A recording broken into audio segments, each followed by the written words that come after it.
Welcome back to the Rise with Anita podcast, or welcome, beautiful souls, if this is your first time here. So, there's something I'd always trust that the conversations that are meant for you will always find you. So, wherever you are right now, just know you are exactly where you're meant to be as you listen to this. Today's episode feels really special. It's the kind that's sitting down with someone who knows your heart and is getting to witness your two worlds come together. Because today, I'm not just sitting down with a guest, I'm actually sitting down with one of my best friends, Cristina Gordillo. And this is actually our second conversation here on this podcast. Almost close to a year ago, when I was making my return back into podcasting, she was one of the first guests, which makes this moment feel like a full circle moment. Because when you get to witness someone you love, living deeper into their purpose, expanding their impact, and staying rooted in their heart as though they do it, there's always something so beautiful about that. As an early childhood educator and John Maxwell certified coach, trainer, speaker, and the founder of the Magic Box for Children, a movement that is truly here to change the way we see emotional education. But if you know her or just listen closely today, you'll feel that her work isn't just something she teaches, it's something she lives and believes. Because at the core of everything she does is a truth she carries so deeply. It all starts with the plan, and it starts with you. And what I love so much about her mission is that, gosh, my mom was crying. While so many of us are doing the work, healing, learning, and coming home to ourselves as adults, she asked the question, what if we didn't have to wait for that long? What if children were given the tools, the language, the safety, to understand their emotions, to use their voice, to feel enough from the very beginning? Because the truth is, so many patterns we carry didn't start with us, and they can end with us. And that's where our work beautifully intersects. Because while I support women coming back into their bodies, regulating their nervous systems, and releasing their patterns of self-abandonment, Anna is helping create a world where these patterns don't have to take place in the first place. This conversation is soft, powerful. It's about love and foundational form. And it is about what becomes possible when we choose to meet ourselves and the next generation with more awareness, more compassion, and more truth. So welcome. Now, I'm speechless. That was such a beautiful introduction. It's the best one I've ever had. Thank you. Thank you so much for having me here. It's such an honor to be here with you one more time and sharing the space for us to get together and bring the light to the world. Thank you. Well, thank you for being here. I mean, from going to say it, you are a very special human and special soul, and I get to share my journey with you. And I just wanted to share your light and what you do because I am so incredibly proud of the work you're doing and so incredibly proud of how far we've came in this year. Thank you. Yes, you're welcome. Well, before we dive in, I know that you should be semi-familiar with this, but I like to start something off with my guests where we are going to take a breath together. And the audience, while you're listening to this, I want you to go ahead and take a moment, kind of move around your shoulders, get into your body, close your eyes, and then slowly just anchor your feet into the ground. If you feel comfortable, place a hand on your heart or on your belly. And just take the moment to reconnect with your breath and slowly breathe in for 4. Hold for 6. And release through your mouth for 8.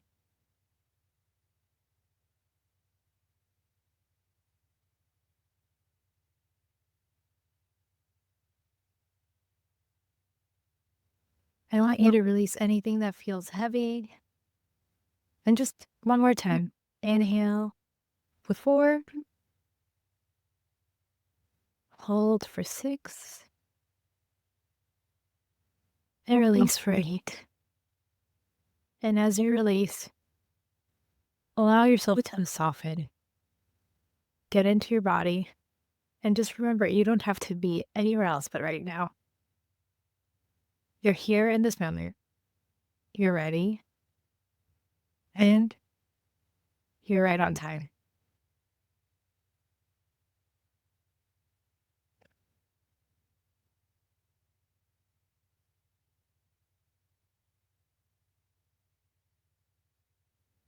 Thank you.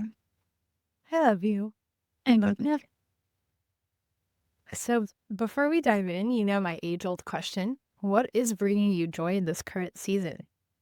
Oh, I love that question. I will say knowing progress and feeling that I'm moving forward on my goals, doing the things that I say I'm going to do this. When I organize my schedule, when I do my RPM and I'm like, okay, this is the goal for the week, and actually doing it, it makes me feel like I'm moving forward and it brings me joy. And then not just that, if we can go a little bit deeper in the first question, I love doing meditations because, and thank you so much for doing that. It was really beautiful because coming back to the moment, reconnecting with yourself, it's something else. Being in the present moment allows you to enjoy the journey of being alive. Allows you to enjoy life, to enjoy the sun, to enjoy the sunlight. And when you come back to the moment, you can be present, not just with yourself, with other people, and that's one of the things that actually brings me a lot of joy.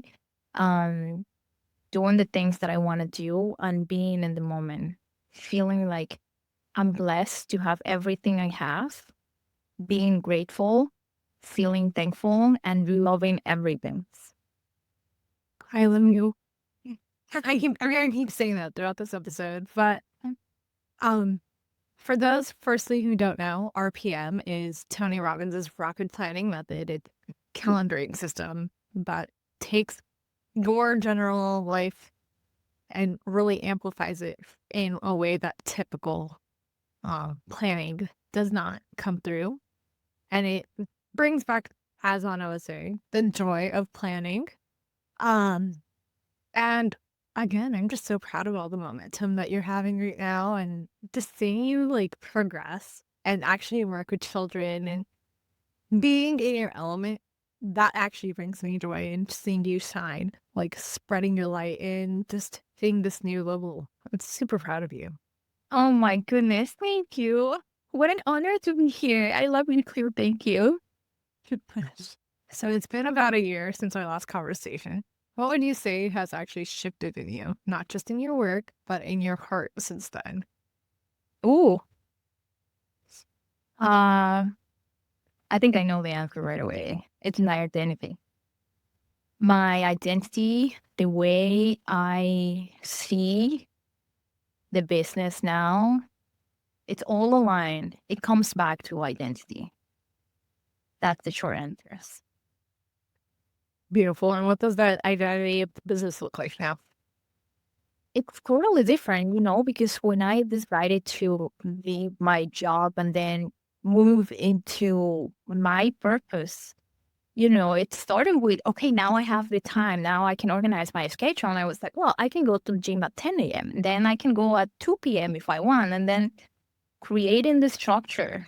Again, this is why I started using RPM, because creating the structure of my life, now being even more organized, focusing on the right things, setting one goal per week, and seeing and feeling that I'm moving forward, it's been super helpful. And I think it's this identity shift that we have all over our lives. It's like when you're a baby, that's your identity. You're a baby, then you're a toddler, then that's your identity. Then you become a child, right? And then that's your identity. And then suddenly you're a teenager, and then you just left the children identity, and then you become an adult, and then you're like, okay, so this feels new. It's like putting a new outfit on, and then sometimes it feels right, and sometimes it feels like, okay, this is something new. I don't know if I like it.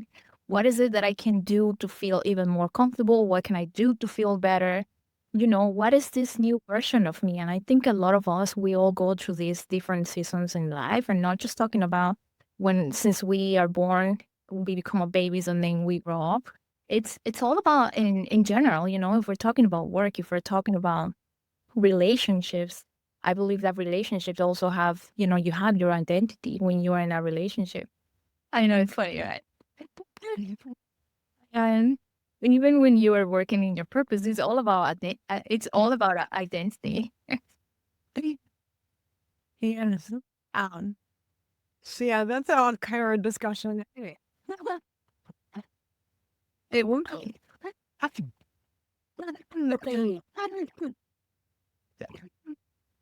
Well, like for giving on a spot running a golf camera discussion. But anyways, I'm saying absolutely in agreement. We all have our identities. We all have the patterns we need to recognize within those different areas of ourselves.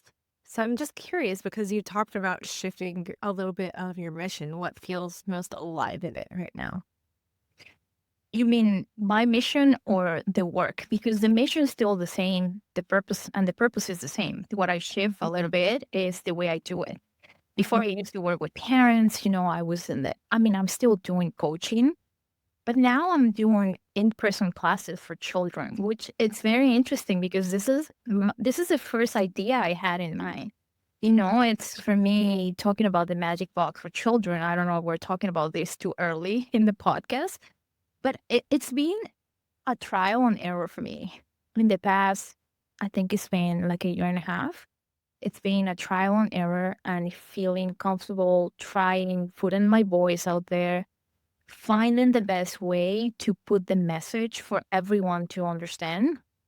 Um, Basically, again, the purpose, the mission, the feeling, and the heart is still the same. It's just the way I'm doing it. The way I'm doing it right now, it's different, and I'm really loving this new way. I really enjoy working one on one with the kids, and doing the classes, spending time with them. I feel like I get a lot of energy, I get a lot of joy, and when they're so little, and then they come to you, and then they give you a hug, or they tell you thank you so much, or I love this. It's just so meaningful. It fills my heart. I get a lot of significance from that. Yes. Okay. And I really like what I'm doing. Tell she's very self-aware. She knows exactly what human needs she's meeting. She's doing this. Yes. I love this. Firstly, I love what you do. And for those of you who are listening to this not on camera, watching this on YouTube right now, her face literally lights up as she's talking about this because you can tell that that is her alignment. That is where her soul and her purpose really intersect to do something greater for this planet. And I'm so proud of you. I think this is the third time I'm saying that. I'm so sorry. So worried here. Thank you. I'm proud of you too. You know what? Here's my thing, okay? When we think about healing and cross-generational patterns and everything in between, what I love about your work truly is the fact that you want to get ahead of the curve, because here's what most people wouldn't recognize about your mission offhand. And I think because I got to watch a little bit of the behind the scenes, I've seen this really evolve over the last year, but you're not interested in starting off at the 10, 12, 15-year-old age, which that is still a great place to be in your journey to start to learn about this. Because how many of us, and myself included, wish we could have learned about pattern recognition and emotional patterns and nervous system breakdowns when they were in their childhood or like mid-to adolescent years, right? But what Anna's mission here is what if we get to the root before 7, before 5, and we start teaching children to actually start to learn and recognize emotions? What would that look like? So I'm going to ask you a little bit of an off-the-cuff question. And that is, what is your imagination of what the world would look like if people started to raise their children in this facet? Oh, that's a really deep question. I think if us as adults first start with us and then we bring this to the children now, because right now is the moment to do it. There is not such a thing as we're late. Even if somebody who's listening now and they have a child and their child is like 11, 12, 15, even 18, 17, it's totally fine. As long as we start now, right now is the moment to start. For me, it looks like a new world with different humanity. It looks like a love. It looks like a new world filled of love, filled of empathy, with caring for other people, compassion, like feeling and helping each other. It looks like a totally different world because, you know, we're millennials, but most of the people even before us, we grew up with no emotional tools. So I think this is actually the first generation who's actually doing the healing, is doing the work. And I really appreciate that. And I'm thankful to be a millennial. Let me do the work, but as you mentioned, it was a point of my life when I realized this is something that it doesn't have to wait. So for me, giving the children the tools that I wish I had when I was little is changing the world. It's doing my mission, it's doing my purpose, and it's like bringing the light, and it impacts not just the generation right now, the future generations, and it looks absolutely different. How do you think our leaders would change if they started to learn this as a young child instead of an adult? Although, let's be honest, some leaders never learned, apparently. And then we will be in a totally different world. I think everything will be different. The system, the education system, the healthcare system will be different. Everything will be totally different. If we could actually see somebody, and sometimes you go anywhere and then there's somebody struggling with something and they are having such a bad day, and then somebody else comes and they're like, oh, look at this person, they have like this type of face, or something like that. And but you don't know what's happening in the other person. You don't know what's actually the person going through. I mean, I understand when we work, we separate our personal life and work. And at the same time, what if there's something going on? What if we can have a little bit more empathy? What if we can give them a smile? What if we can tell them have a great day, but not just telling them because you have to, meaning because you really feel it. You really wish for that person to have a better day. You really wish for that person to change their state. Like doing the things from your heart is very different than just doing the thing. Same action from a different place has another. Yes, yes. Beautiful. I mean, we kind of already touched on this, but I'm curious if you had to put into words your actual deep why behind everything that it is that you do, what is it at a soul level? Why do you do what you do? Oh my gosh. Thank you for that question. Thank you. I have a podcast, and my podcast is coming tomorrow. And that's the first time I said my real why. And well, this is the first time I want to say this, being a guest. And I found my purpose, that I was looking for my purpose. It took me years. I will say over 7 years. I always had in my heart. I feel like I'm meant to be doing something. I feel like I want something. This is why I moved from Mexico to the States. Like this inner drive with I couldn't even understand why. So then I finally started doing personal development, connecting with amazing people just like you, which I'm so thankful to have met you in this life. And long story short, I found my purpose and I'm like, okay, how do I do that? So I went to the how, and then just recently, like I will say like a month ago. And it was actually because of you. You helped me. You got me into Kabbalah. So I started learning Kabbalah, and then I started to understand so many things. I was able to connect with God in a different level. I was able to understand. I was able to find God in different places, even to church services on Sundays and all these things. But to answer your question, my purpose is to be the light for the children of today, the children of tomorrow, and the children that still lives inside of every single one of us. That's my purpose in a soul level. Okay, I'm really like fighting back tears right now. I'm so proud of you, and hearing you like, oh, man, what girl? You guide me into this journey. We're sharing the journey together. It's such a good. I mean, it is, but I was not expecting to get this emotional. I just, I want to take a second, and I'm going to say this. I'm going to honor you because you actually find yourself in this journey and come to your anchor and allowing your heart to lead is the most beautiful aspect of you. So I just taking a moment for that. Um, wow, I really was not expecting to get this soft. What is? Let's shift gears for a quick second. I'm curious because a lot of my listeners are obviously adults. They may have kids, they may not.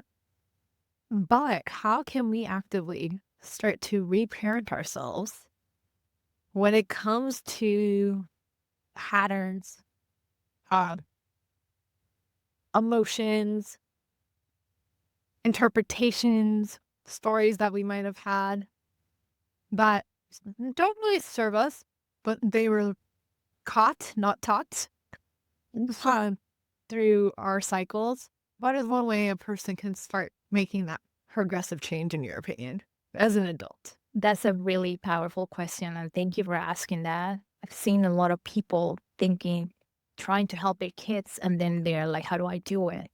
And I will answer very short, just with one word, and this word is awareness. Awareness of yourself. First, start with yourself. And I love that you mentioned my phrase. It came straight from my heart. It all starts with love and starts with you. I really appreciate that because it all starts with you.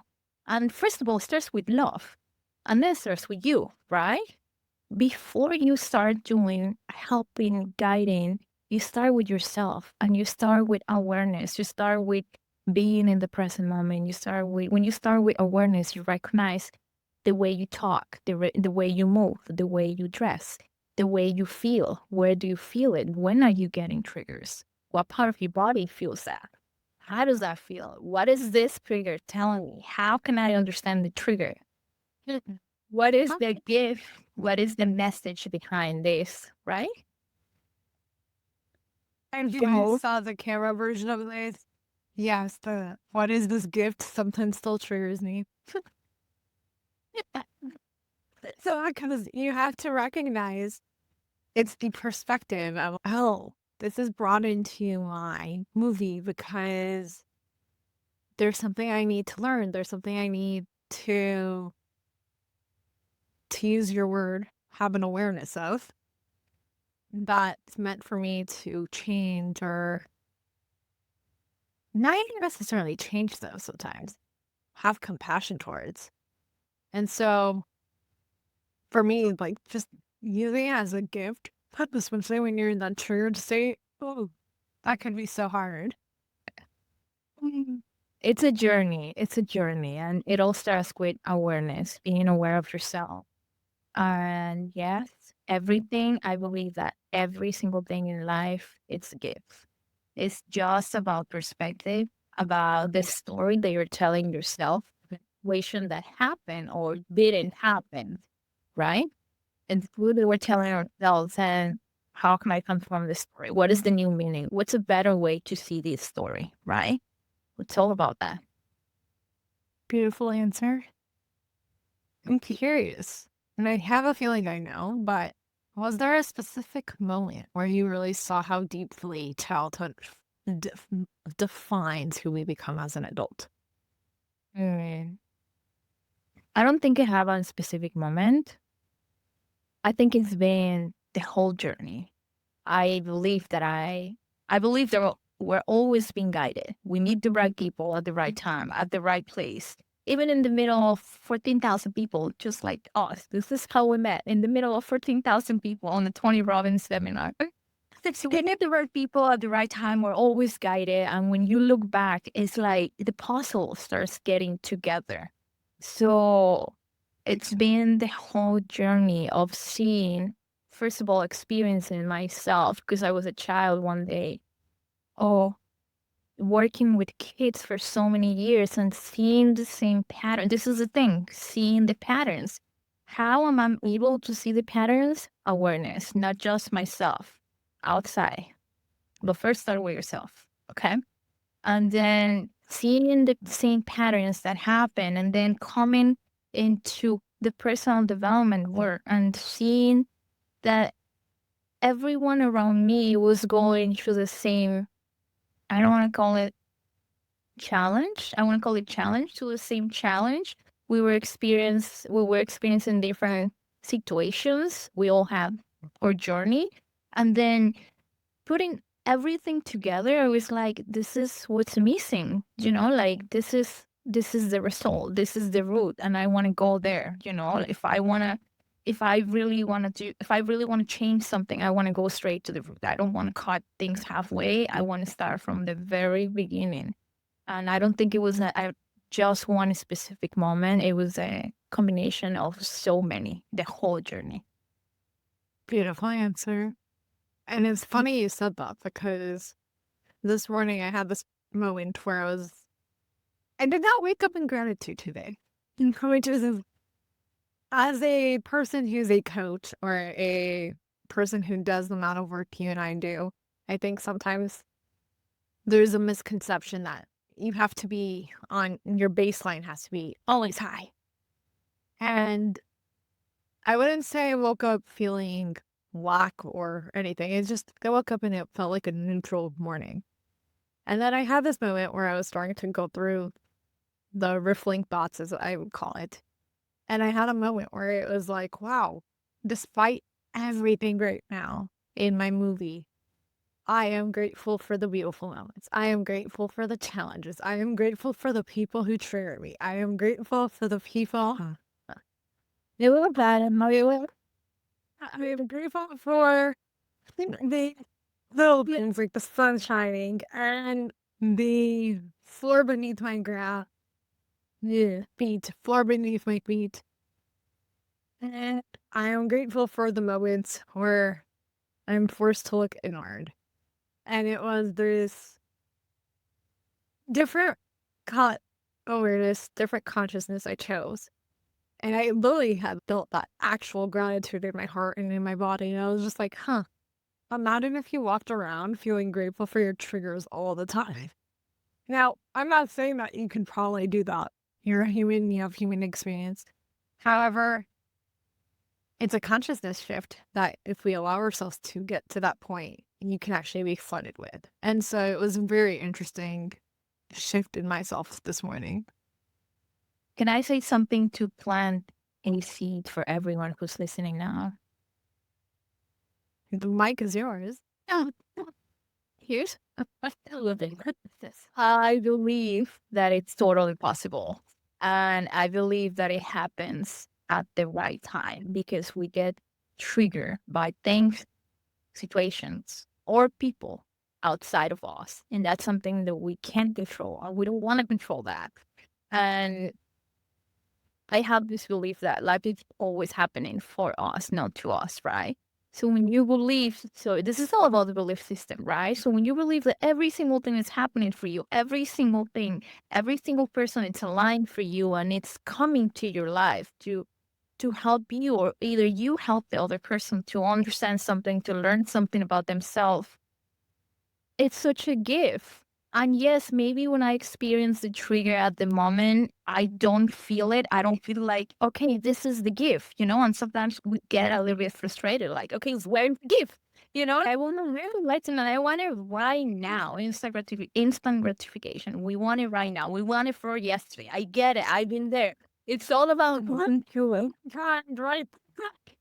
Yes, I want it right away. I did this. That's normal. That's part of the journey of being humans, right? That's part of what we experience in life. But when it comes to actually being thankful, grateful, and feeling love for the situation or the person who triggered you, I mean, you trigger yourself, right? When something happens outside, it's when you, I think it's when you're able I actually believe, I don't think, I believe is when you're able to understand the lesson, understand the message, when you actually receive the gift, and you don't receive it just with your head. You receive it with your heart and you feel it in your body, in your nervous system. I think that's a different level. That's when you actually receive the message, and that's the moment when you can release and you can be like, even if somebody hurt you really bad in the past, you are like, okay, this happened for me, and this is happening for me. Now I understand the gift. Now I understand the reason why this happened. Now you're able to surrender. Now you're able to see the same situation from a different perspective. You're able to see it with love, with gratitude. It's when you understand the lesson behind. And it can take 1 week, 3 months, or your whole life. Friendly reminder. There's no walk with you feeling now. The choice is yours. Okay, so what does surrender look like to you? That's a great question, actually. Surrender looks like for me when I understand, again, when I understand the gift, when I receive the message, and then I basically surrender. I don't keep it in my head. I don't overthink about the situation. I don't make the story, I don't flip the story 100 times in my head, you know? And then we just surrender because now you're able to understand the message. Now you understand the gift. Now you receive. Now you feel thankful. Now you can release. And you release from another place, because when you try to surrender and you are not ready, and I'm telling you from personal experience, if you're not ready and then you try to surrender, that's going to be a little bit challenging. I will say first, do the work, understand, receive the gift, and then you're able to surrender from another place, from a place of love and gratitude. Okay, well, now your answer just brought up another question. Beautiful answer, by the way. What does it look like when you do surrender and you're not quite ready to let go? It looks like a fight. It doesn't just look, it feels. That's something different. It feels like a fight between your head and your heart. It feels like. Have an answer? That's a really good one. I will say our soul always knows. It always knows the answer. And this is why it's very important for me to align your body, mind, and soul in the same frequency, because when your soul is here, your head is here, your heart is here, and then you want to make a decision, but your soul was here and your head was overthinking and making making up this story 100 times. It doesn't make sense. You can't make the right decision from this place, right? So when you organize everything, when you align them in the same frequency, is the moment when you feel ready to receive the messages, you feel ready to receive the gift. And that's the moment when you're ready to surrender. And then when you surrender, then you don't have this fight between your head and your heart or your whole body, your full nervous system. So that's a very different story. Beautiful. And yes, it does feel like a fight. And for those who couldn't see, while she was talking, I was waving my hand around in circles, because when your body, your mind, and your soul are disconnected in any facet, it literally feels like you're having a three-way. Or Yes. in summary, It feels like pulling in two different directions, like let's say like I'm using my left hand to be like, this is my soul, and I'm using my right hand to, this is my head, my head, so, or my heart, I'm pulling to the right because my head wants something and then my heart wants something else, and then I'm pulling and pulling, and I'm just creating pressure. You see, I'm not helping, I'm not surrendering, I'm not letting go, I'm not feeling aligned. I'm just creating pressure in my head, my heart, my body, my nervous system. It's like this, fighting. yeah. I think I went a little bit deep with this one. The food is I mean, isn't that the point? I'm curious. What do you feel like most children are missing emotionally right now? oh my gosh, that question straight to my heart. Hmm. First of all, it's presence. Presence from the adults who are guiding them. It's not coming from a place of judgment to anybody. I'm not a mom. I totally understand how it feels like when you are rushing. I'm talking from a place of being a human, right? When we have life, work, business, podcast, anything you have in your life, we have a lot of on our plate. And again, I'm bringing up awareness because being aware, it's part of being in the moment. It's being, connected to the other person. And I feel like that's one of the things that is missing now, especially with screens everywhere. You go to a restaurant and then you see a 4-year-old child, spending time on their iPads when the parents are having dinner. I'm not saying every single family is doing the same, but I see this a lot. And I see kids, like having a lot of screen time and not having this deep connection with their parents, their caregivers, even with their family members, So I feel like that's what's really missing. And when we miss those moments, we are missing life. We are missing the most special moments. Because I believe that the most special moments are in those few seconds that can happen just like, when you're walking and then you see a star, just pass by in front of you and then you just missed it. So I feel like that's what's missing right now. And with missing connection and presence, everything else comes. We're missing friendships, we're missing relationships, we're missing life. We are missing so many other things. And not just for the kids, even for us as adults. Yeah, beautiful answer. And I agree, presence is such a missed opportunity these days because we all have one of these that takes over our lives, right? It can manage us, but it can also separate us at the same time. It can bring us closer. It can keep long distance friendships alive. Yeah, well, I'm thankful for that. But at the same time, when you're not conscious, it can also be a distraction as you are in the day to day present moment. And I think that as someone who's, if we're going off of love language, my top one is actually quality time. And for most of you who haven't picked up on this, when it comes to the love languages, typically, it's not always the case, but typically, your most needed or most wanted love language happens to be the thing you lacked the most as a child. So for me, it was quality time. As much as I got the gifts or the words of affirmation or whatever, I just wanted the time and the presence and the focused attention. And that was the thing that was most limited. So for me, how to fill up my cup in any relationship is quality time where we're actually face to face, we're present, we're in this moment together.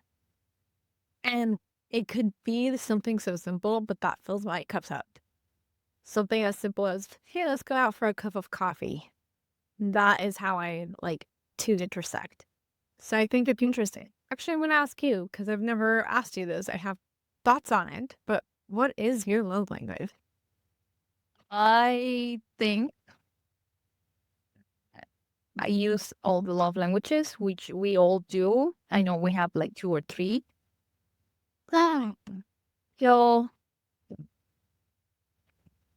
first of all, is words of affirmation, physical touch, and I think those are my number 2. And then, and it all comes from, this is why I love having deep relationships, connections, friendships, because when I'm able to talk to somebody, like we're so close when I'm able to communicate with my friends in a very deep level, you know? It's like it feels like my heart. I feel the connection, I feel the love, and thank you so much for filling up my cup. That's one of my love languages, and I love her, you know, holding hands and all this type of thing. And very romantic. How doing it? You're so cute. Well, I love you, and I'm so grateful. Okay, so I'm curious. What are the most common emotional patterns you see being formed in early childhood but show up in adulthood? I will say the most common that I've been seeing and experiencing, people pleaser. When we have to do something to feel that we are receiving the love from our parents, or when you are in a situation that there everything is, you know, like you feel as a child that you have to take care of everything. Or if your mom, your dad, somebody in your family, somebody who's taking care of you is emotionally unavailable, you know, because they are in their head or something like that, not because they are total broken, right? Is when you start doing things, when you start pleasing people because you feel that when you make them feel good, it's when you are going to receive love. And that's a pattern that comes with you, and then suddenly you become an adult, and then you start having friends or dating people like that, you know, and then you start doing everything to them, putting their needs even before your needs. That's a really, that's a that's a heavy one. And it takes a lot of work. And I'm talking from my personal experience. It takes a lot of personal work to let go those patterns to the That's my mom's phone going home. What is something most adults misunderstand about their inner child? what's something. Let me think about that one. Okay, so I've seen this before. When people forget they have their inner child, when they forget that their inner child is still alive inside of them and they are only adults, you know? And when people do that, it's hard. I've seen that it's hard for people to open up their feelings, to connect in a deeper level with other people. I'm not saying that they don't have empathy, they don't feel love or all this type of thing. I'm just saying that it's hard for them to open. And sometimes it can be hard for them to actually enjoy moments of like silly moments, you know, like, oh, this is like a child thing. I'm not doing that because I'm an adult. I'm in my 30s, in my 40s, in my 50s, you know, when they are so disconnected from their inner child. That's one of the things that it can really impact your life. What's your favorite way to reconnect with your inner child? Oh, do the things that you love to do. Whatever you love to do and you enjoy. I love sunsets. I love going out and run when we have beautiful weather. And then I love doing meditations. I love talking with my people, my friends, having deep, like meaningful connections, enjoying my coffee, whatever it is for you, dancing, anything that brings joy to your life that makes your heart beat even. That's a way to connect with your inner child, especially if it takes you to a moment that you feel happy in your childhood. Let's say I want to put example here. I started dancing when I was 15, and I used to dance also with my brother. He's actually the one who took me and who brought me to dancing. And for me, dancing, it's not just moving my body. It's like feeling my soul, you know? It's different.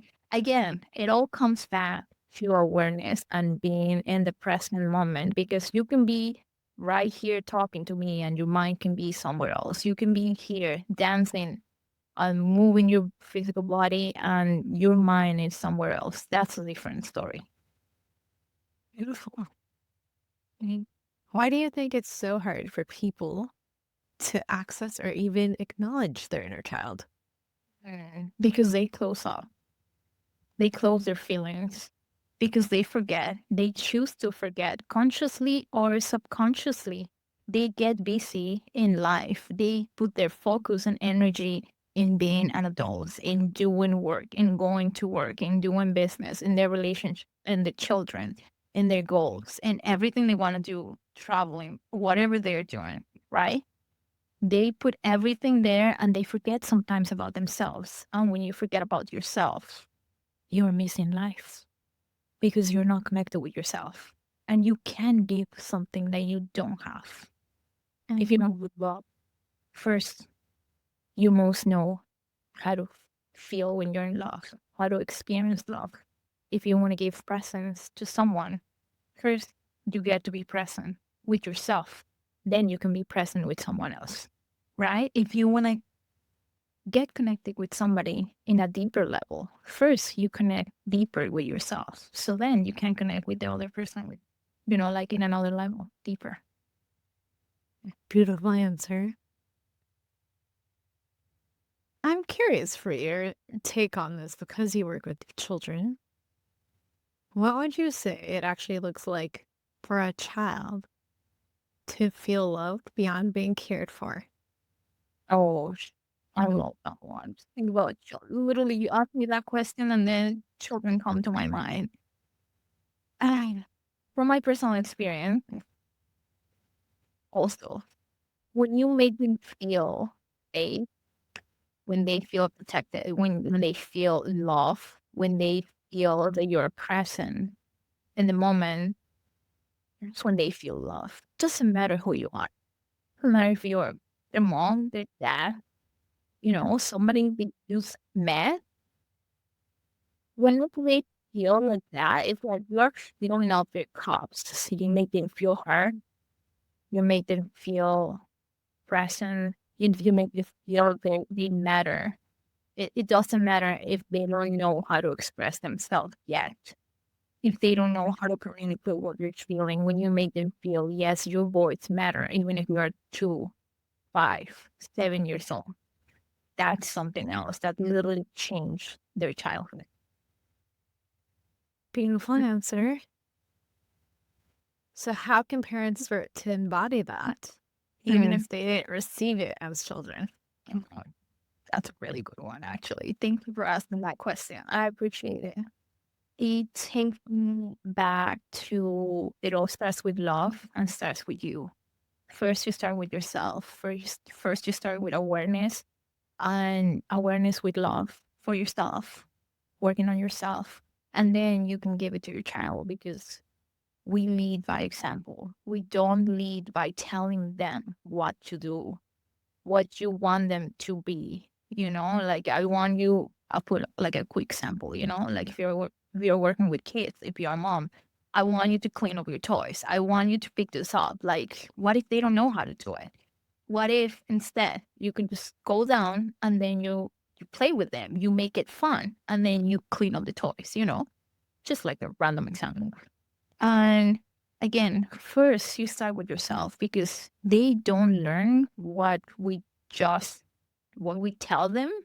They learn and they become who we are, like they mirror ourselves, right? So if our nervous system is dysregulated, guess what? Guess what's going to happen with them, right?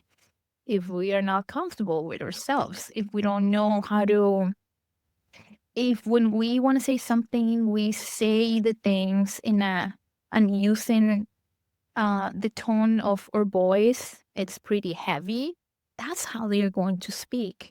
That's whatever is going on in your household.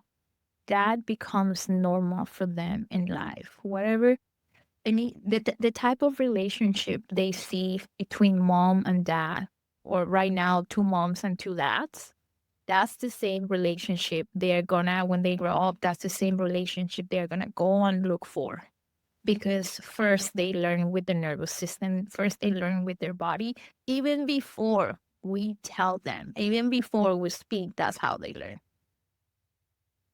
I love this because you went into something I was hinting at earlier. Neither of us are obviously parents here. However, patterns are caught, they're not taught. So it doesn't matter how much you verbally say you should do this or you should be like this. What's actually being ingrained into the child's system. And obviously, in Anna's case, in my case, we are speaking from being the child Yeah. and having witnessed others with children. But what you notice is a lot of times you end up finding yourself in it's exactly what Anna was saying, your nervous system's regulation and what is acceptable in that case. And my whole thing is nervous system regulation. I talk a lot about it. And I was speaking with someone and I had realized that while I do this work, there are still aspects of ourselves that could, if we look back at our original patterning, be under the guise of what was normal for me was chaos. What was normal for me is what would look to the outside looking in like something that's not normal. But my nervous system was able to handle that. So for me, steadiness, calm, creating that safety could actually have the ulterior effect if I wasn't working on it. Because it was, again, as Anna was saying, I was dysregulated.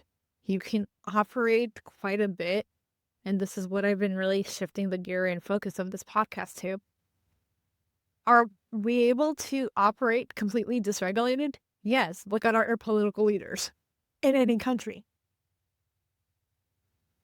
Does that mean we should be continuing to operate completely dysregulated? Absolutely not. And I think that, personally speaking, I have a belief that our work starts with children. Our work starts with their healing that inner child. And then it actually, the more we regulate, the more we operate on this nervous system, the more we are able to put it out there to where we are able to lead from a more regulated place. And if we actually had regulated leaders, the world in itself would be completely different. Because again, we would be operating from love. We would be operating from compassion. We would operate from empathy. We would be operating where we would see each other as soul to soul on this human journey, on this collective experience, rather than souls that are disconnected, that are enemies, quote unquote, because we don't necessarily understand.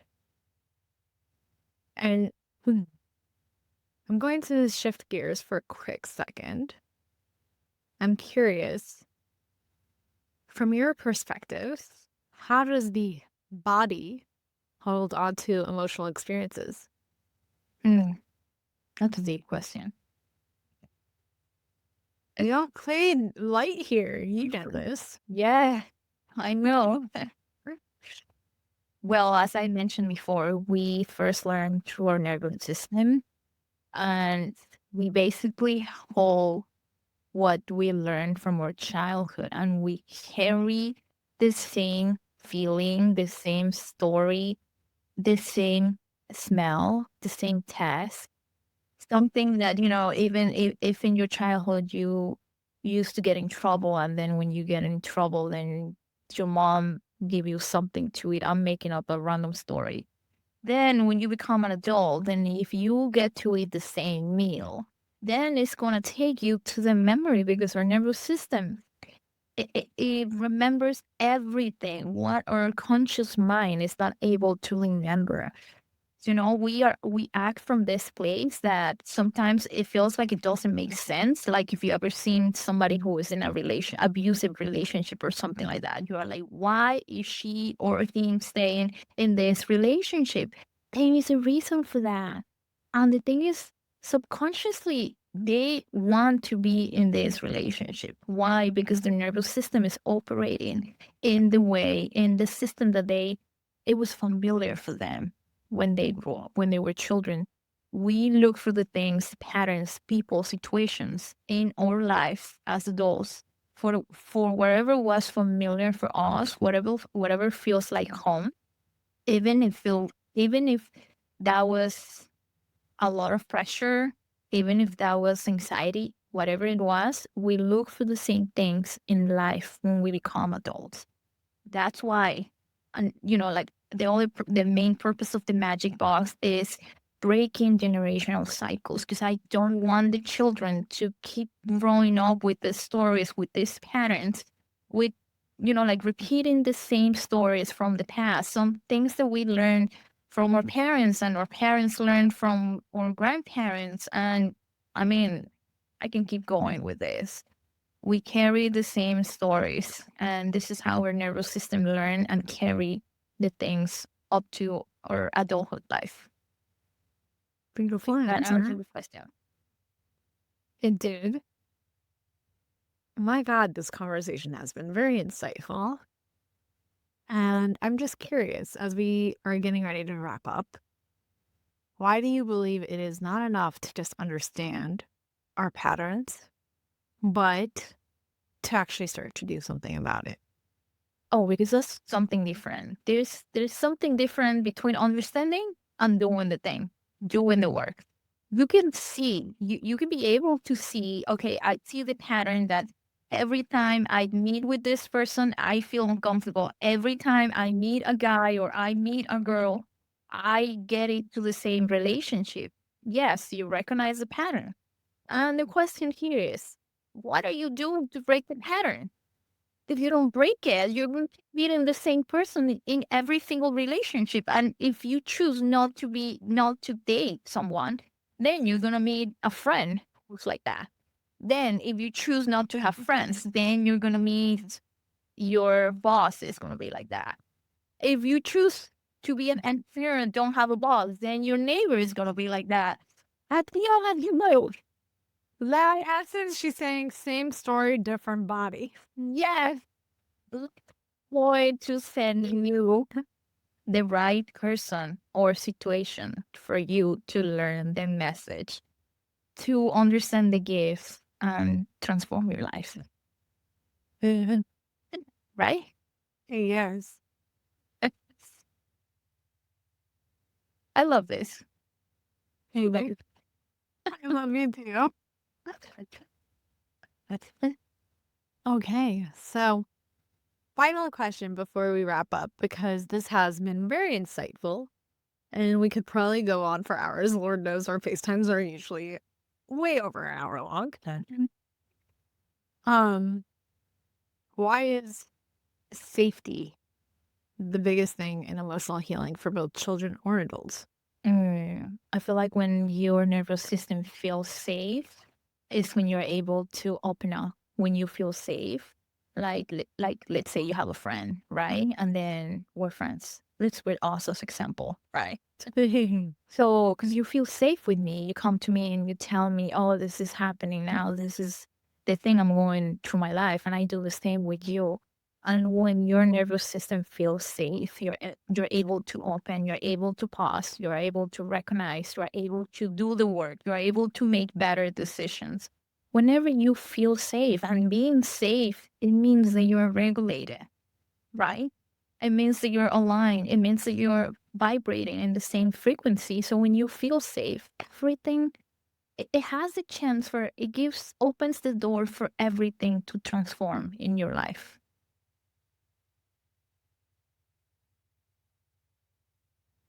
Beautiful answer. I am curious. I know how to connect with you, but how can people dive deeper with you? What are you sharing in terms of the magic you're creating in the world? What are you most excited about right now? Oh, I love that. Look, I just get happy even with that question. I am building a program which is actually ready. It's called the Magic Art Lab, and it's the art. It's for children. It's the art of self-awareness, the art of resilience. It's the art of um, emotional regulation, the art of understanding yourself. That's why I named the program the Magic Art Lab. It's a laboratory for kids where we play, we learn, we move, we dance, we do art, and we learn emotional education. We learn to regulate our nervous system. We learn to understand our feelings, to connect with other people in a different level. Basically, it's a fun way to give the children the tools I wish I had when I was little. And going back to the soul purpose, it's a way to bring the light to the children of today. Beautiful answer. So, quick fire round. Are you ready for me? And yes, 1 word to 1 sentence for each answer. A book that you read that has changed your life. oh, that's a hard one. It's been a couple of books. Or you can do your most recent book that's changed your life. If that's easier. Okay, I'll do the most recent one. The most recent one is The Blue Ocean Strategy. Interesting. A word that describes your current season. Expanding. Beautiful. Daily non-negotiable that fuels your power. Outside of meditation and brushing your teeth. You know me that well. I was gonna say meditation. Like, that's no negotiable. Wow. Did you well? I don't know. People listening. We okay, if I so funny. Okay. Learning. That's another non-negotiable for me. Either reading, podcast, watching, taking a course, learning, it's non-negotiable for me. Every single day. There is no such a thing as Monday to Friday. Every single day. Beautiful. You inspire me, by the way. A song that instantly lifts your mood. I think it's called Sky Full Stars. 'Cause you're a sky. Yeah, I love that one. Yeah. Best advice you've received in a single sentence. The what? What's the question again? Best advice you received in 1 sentence. The best advice. Oh, that's a tough one. I really receive a lot, and I take what works for me in the moment, and what doesn't work, I save it in my box of tools, and then I use future. So I don't have an answer for that. It's been so many. And if I get to choose one, focus. Yet she's not a single sentence. We'll go with a word. How about that? Focus. Yes. One of the best advices, focus. Okay. 1 thing you want women to stop apologizing for. Being authentic. Beautiful answer.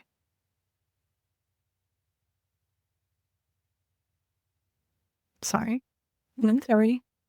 As we start to close this conversation, I just want you to take a moment to really think. Your voice is and so feel. low. Sorry to interrupt. Your voice is like, I barely hear you.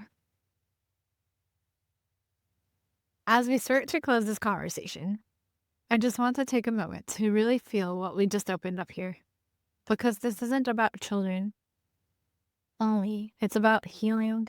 It's about remembering that so much of what we've carried didn't start with us, and that we get to be the ones who choose something different. And that's what I love so deeply about this conversation and about you. While so many of us are learning how to come home to ourselves later in life, you're helping create a world where children never have to feel that disconnected from who they are, where they feel safe to express, safe to feel, and safe to be fully themselves. Like you always say, it all starts with love, and it starts with you. So let that land, not as pressure, but as permission to meet yourself where you're at with more compassion, more softness, more love. And thank you for the heart of what you do, your heart, and the work you're bringing into this world. I am so grateful for you. Thank you. And to everyone listening, I love you, and I'm grateful you're here. And I'll see you in the next episode. Thank you. Such an honor to be here with you. Thank you for rising with me today. If this episode moved you, share it, tag me at Arise with Anita, and make sure to subscribe so you never miss a future activation. And if you feel called, leave a quick review. It helps more women find this space and rise into their power. Your next level is already waiting. Now go claim it. I'll see you in the next episode.